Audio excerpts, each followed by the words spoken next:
I didn't mean to block him. It was one of those impulsive swipes you do when anger is louder than reason. Thumb, tap, gone. But that's not where this story really begins. It begins with her, before him, before the argument, before I learned how silence could echo louder than words. I met her at the auto repair shop where I worked weekends, back when everything still felt temporary. She drove in with a quiet confidence, not loud or dramatic, just composed. Her car wasn't in bad shape, just a rattle she said she couldn't quite place. She leaned against the counter while I took her keys, her voice calm but distant. It started 2 days ago, only when I drive slow. I nodded, trying not to stare too long. She had that kind of presence that made you straighten up without realizing why. A careful poise, like someone who had already learned not to expect too much from anyone. When I slid into her car to check the sound, I could smell faint perfume. Not sweet, not floral, something clean and sharp, like rain on metal. She waited outside, arms crossed, watching through the glass wall. I remember her eyes. They didn't flinch when I caught her looking. Later, when I told her it was just a loose bracket and nothing serious, she smiled for the first time. Small, but it landed somewhere deep. "You sound like you know what you're doing," she said. "I try to," I answered, half joking, but my voice came out quieter than I meant. She left after paying, thanking me again in that calm, careful way, but then paused, tapping her keys against her palm. "You remind me of someone," she said, half to herself. And then she was gone. I thought that would be it. Just another customer I'd never see again. But 2 weeks later, she came back. Not with a car problem, just coffee. 2 cups, both black. "I was nearby," she said, sliding one toward me across the counter. "And I remembered how young you looked fixing that car. Thought you might need caffeine." She said it with a teasing smile, but her tone wasn't playful, more like she was trying out a line she hadn't used in years. I didn't know what to say, so I laughed, the awkward kind that fills silence, not breaks it. "You remembered how I take my coffee? You told me," she said, tilting her head slightly. "Didn't you?" I hadn't, but I didn't correct her. That became a kind of pattern, her showing up, me pretending not to wait for it. Sometimes she'd stay a few minutes, asking about school or music, or telling me stories about her job at the hotel downtown. She didn't wear a ring, but something in her made me think of endings, not beginnings. One afternoon, it started to rain. Everyone else rushed to close up, but she stayed under the small awning outside, holding her coffee, looking out at the street. "You ever feel like time skips?" she asked suddenly. "Like you blink, and years just disappear?" I wanted to say yes, but not for the same reasons she meant. For her, it sounded like loss. For me, it felt like waiting. When she finally turned to leave, the rain had stopped. She brushed her sleeve against my arm by accident. Or maybe not. Either way, it felt deliberate enough to stay with me all night. I lay awake later, thinking about how she said time skips, and how, whenever she walked away, it did. She came by again on a Wednesday, late enough that most of the shop lights were already dimmed. I was sweeping the floor, half listening to some song crackling from the radio, when her headlights cut across the window. I almost pretended not to notice. Almost. When she stepped out, she wasn't in her usual work clothes. A dark sweater, jeans, hair pulled back like she'd given up trying to make it look right. She looked tired. The kind of tired that isn't about sleep. "Sorry," she said, holding out a small bag. "I brought you something." Inside was a sandwich, wrapped neatly. "You said you skip dinner sometimes." I said that. I asked, though I hadn't. "You didn't have to," she murmured, and set the bag down on the counter. There was a quiet between us, not awkward, not yet. Just a stillness. She looked around the empty shop, the rows of tools hanging against the walls. "It's peaceful here," she said. "Like time doesn't ask anything from you." I didn't know what to say to that. I wiped my hands on a rag, watching her trace her fingers over the counter's edge, like she needed something to do with her hands. "You okay?" I asked finally. She gave a small laugh, but it came out cracked. "I had one of those days," she said, "where everyone wants something. Every phone call, every knock on the office door." Her eyes flicked to mine, then away. "And then you realize you don't even know what you want anymore." The words hung there. I could feel her regretting them the second they left her mouth. I shouldn't have said that, she added quickly, brushing a loose strand of hair behind her ear. Ignore me. I'm human, I said. That got the smallest smile from her, barely there, but real. You shouldn't make me laugh when I'm trying to feel sorry for myself, she said. I shrugged. Bad habit. For a moment, she didn't speak. Just looked at me like she wanted to say something else, but couldn't. Then she glanced down at my hand. I'd cut it earlier, a thin line across my palm from a slipped wrench. She reached out before she could think twice. You should clean that, she said softly, thumb brushing close to the cut. Her touch wasn't even pressure, just enough to make everything else stop. I nodded, though I didn't move. She realized what she was doing and pulled back. The air between us shifted, sharp and fragile. I should go, she said, voice barely above a whisper. Before the rain starts again. I watched her leave, the taillights disappearing down the road. The sandwich sat untouched beside me. I stood there for a long time, listening to the radio fade into static, and thinking about how her hand had trembled, just a little, when it touched mine. Like something had almost started, and both of us were afraid to name it. The third time we saw each other outside the shop wasn't planned. It was late. Rain again, steady and soft, turning the streets into mirrors. I'd just closed up when she texted. Are you still at work? It was the first time she'd ever been the one to reach out. I told her yes, even though I was already locking the door. 5 minutes later, her car pulled up, wipers dragging back and forth, headlights hazy through the drizzle. She stepped out holding 2 takeaway cups. It's freezing, she said, as if that explained everything. We sat inside, in the small waiting area, sipping coffee that was too hot, steam curling between us. The shop smelled of oil and wet pavement. The radio murmured low in the background, some old love song that made the silence feel closer than it should.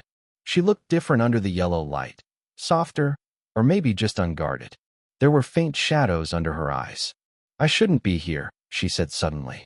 Then why are you? Her lips parted, but she didn't answer right away. Because you listen, she said finally. You don't try to fix everything. You just listen. I logged quietly. Isn't that what I do? Fix things. You fix cars, she said, looking at me. Not people. Something in the way she said it made my chest tighten.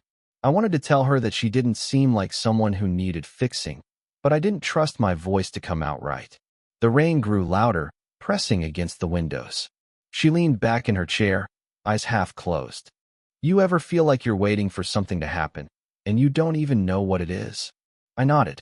Every day lately. Her gaze flicked toward me, and for a second, neither of us looked away.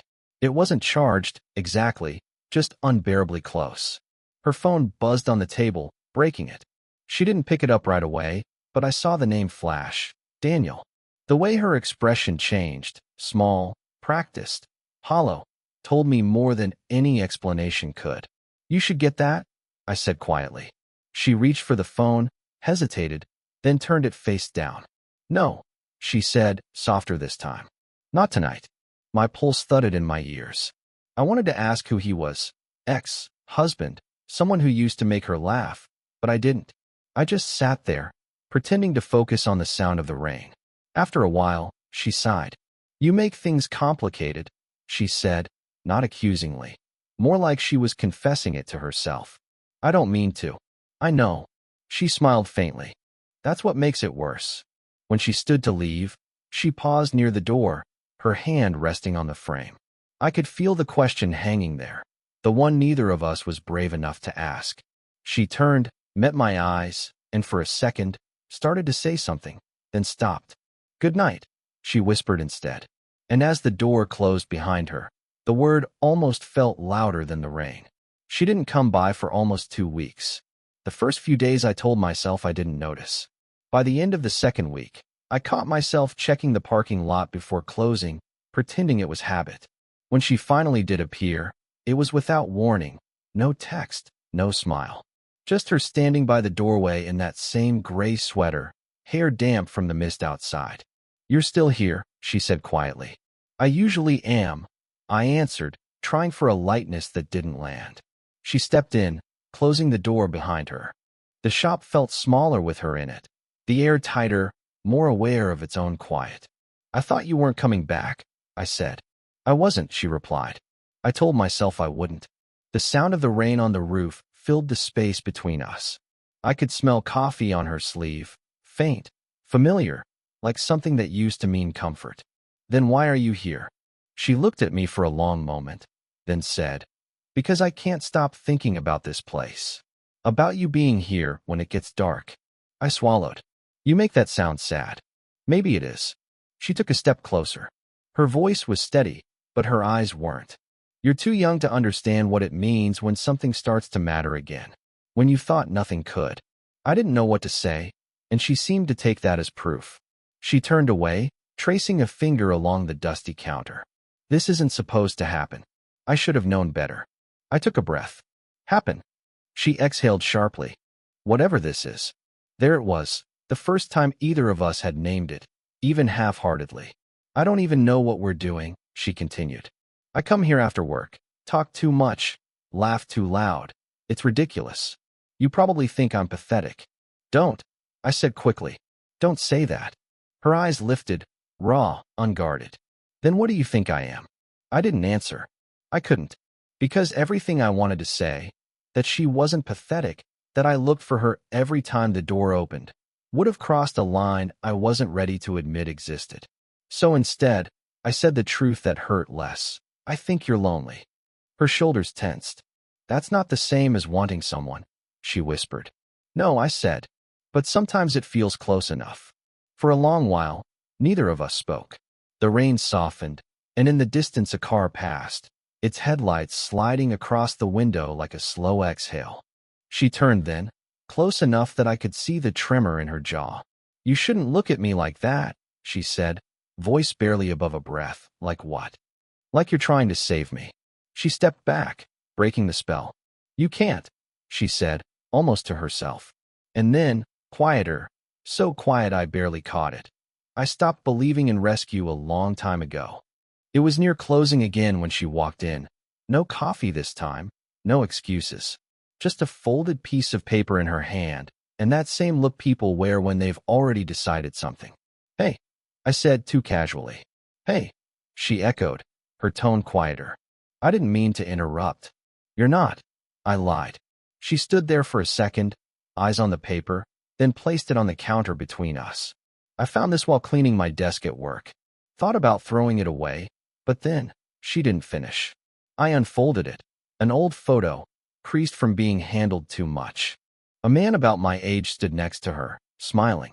She looked younger, freer somehow, like laughter came easier then. That was my brother, she said softly. He died when he was 24. I didn't move. The words didn't need an echo. He was the kind one, she continued. The one who always believed people meant well. I used to think that made him naive.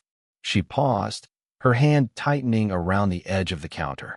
But I think it just made him braver. I looked at the photo again. The resemblance, the height, the messy hair, even the way he half smiled like he didn't know he was being photographed, was unsettling. He looked like me, I said quietly. She nodded. That's what I realized the first day I saw you. It caught me off guard. You even move like him. The same way of stopping mid-sentence, like you're thinking too hard about what to say next. Something inside me shifted, slow and deep. Is that why you came back? Her eyes lifted, and for the first time, there was no mask. At first, maybe. I told myself it was nothing. Just recognition. Familiarity.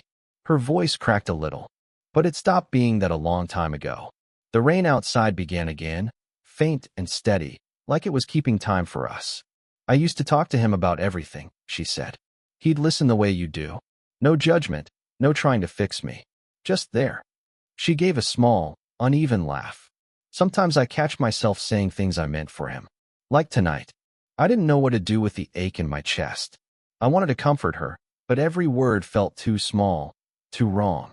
Instead, I said, he sounds like someone I wish I'd known.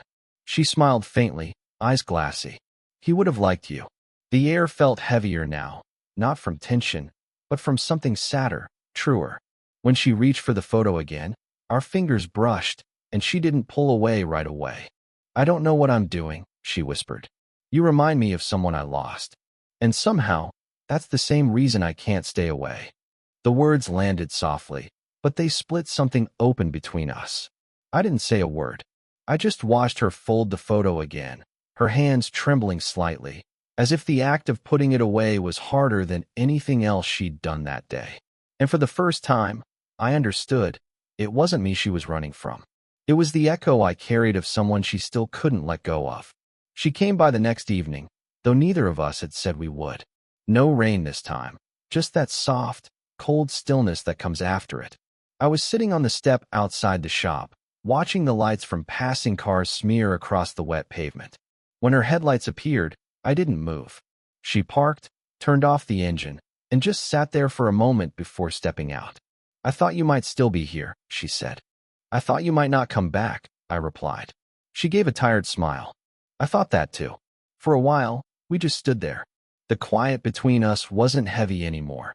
It felt like something had settled, like a truth we'd both stopped fighting. She came closer, wrapped her coat tighter. "You must think I'm impossible," she said. "Always showing up when I shouldn't, leaving when I shouldn't." "I don't think that," I said. "I just think you're human." Her eyes softened. "That's generous of you." "Maybe," I said. "Or maybe it's just true." The air smelled faintly of rain and metal. She looked at me like she was memorizing something. Not my face, exactly, but the space I took up beside her. "I don't want to make this harder for you," she said. "You're not." "Yes, I am." Her voice trembled. "Because I should know better. And because you don't deserve the half version of me that's still learning how to breathe again." I wanted to tell her she didn't owe me perfection, that what we had wasn't broken, just fragile, but the words felt too big. So instead, I said, "Then don't say anything you'll regret. Just stay a minute." She hesitated, then sat beside me on the step. Our shoulders brushed, and neither of us moved away. The night hummed faintly, a dog barking in the distance, the low thrum of the city beyond. After a long silence, she said, "I used to think love was this grand thing. Fireworks, promises, the whole script. And now," she looked down at her hands, then at mine. "Now I think it's this. Showing up even when you shouldn't. Sitting beside someone who doesn't ask for more than you can give." Her hand rested near mine, close enough that I could feel the warmth of her skin through the cold. Without thinking, I turned my palm up, and her fingers slipped into it, slow, tentative, as if she was still asking permission. Neither of us spoke after that. There was no kiss, no confession, just the rhythm of two people breathing in sync, the kind of silence that said more than any word could survive. At some point, she leaned her head against my shoulder. I didn't move, afraid to break the moment. When she finally whispered, it was so soft I almost missed it. "Maybe this is enough," she said. And for once, I didn't want to fix or question anything. I just nodded, and held still long enough for the night to mean something it never had before. It's strange how certain nights never really end, how they stay, folded between hours and memories, even when everything else moves on. That night outside the shop was months ago. The world's changed around it. New customers, new dents to fix, new songs on the radio. But I can still feel that quiet beside me, the way her hand fit into mine like something we both already understood. We didn't turn it into a story after that. No big endings, no dramatic promises. She still came by sometimes, not as often, but enough. We learned to talk like normal people again, though every silence still carried what we'd chosen not to say. One evening, she left a note under my coffee cup. "Thank you for reminding me that being seen doesn't have to mean being exposed." It wasn't signed. It didn't need to be. After that, her visits became fewer, until they just stopped. No argument, no goodbye. Just the gentle fade out of something that had already said everything it needed to. At first, I kept expecting her to return. Every sound of tires outside, every faint shadow by the window. But she didn't. And slowly, that waiting turned into something quieter. Not sadness, exactly. Just an understanding that some people come into your life not to stay, but to wake something in you that had been asleep. I think that's what she did for me. I learned that connection doesn't always need a name. That sometimes, the most honest kind of love is the one that never asks for a future. It just is, for as long as it's meant to be. She once told me that time skips, that it disappears when you're not looking. Maybe that's true. But sometimes, if you're lucky, you get a moment that stops it completely, long enough to remind you that you were alive, that you felt something true. And even now, when the shop goes quiet at night, I still find myself glancing at the empty chair by the counter. Not because I miss her in the way people mean when they say that word, but because I remember the stillness we built, the one that made even silence feel like company. Maybe that's all any of us really want, to matter quietly to someone, even for a little while. I don't know where she is now. Maybe she went back to her life, the one she never really left. Maybe she found someone who didn't remind her of loss. Or maybe she just learned how to breathe again. Either way, I hope she's okay. And as for me, I don't wait anymore. But sometimes, when it rains, I still hear her voice asking if I ever feel like time skips. And I smile, because for a while, it didn't. Sparkles, if this story made you feel something, let me know in the comments. Would you want more stories like this?